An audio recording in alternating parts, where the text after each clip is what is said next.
જીસીસીઆઈએ આવકાર્યું કેન્દ્ર સરકારનું બજેટ. જીસીસીઆઈના પ્રમુખ સંદીપ એન્જિનિયરનું નિવેદન.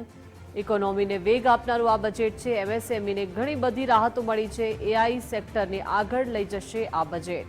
એમએસએમઈના વિકાસ માટે પણ આ બજેટ મહત્વનું બની રહેશે.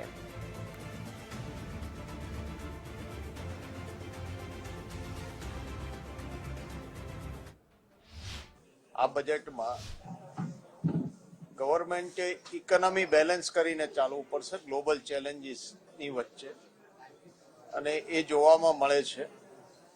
ગવર્મેન્ટે એનું ઓવરઓલ સ્પેન્ડિંગ વધાર્યું, એટલે એનાથી ઇકોનોમીને ઘણો મોટો પુશ મળશે. બીજી વસ્તુ જે આપ જોઈએ આમાં કે આ મોદી ગવર્મેન્ટનું 12મું બજેટ છે, અને નિર્મલાજીનું આ કન્ઝિક્યુટિવ 9મું બજેટ છે, જેમાં ફિસ્કલ ડેફિસિટ ને કંટ્રોલમાં રાખેલી છે. અને એમનું જે પ્રોમિસ હતું ફિસ્કલ ડેફિસિટને નીચે ઉતારીને એક નંબરે લાવવાનું, એ આ બજેટમાં દેખાઈ આવે છે.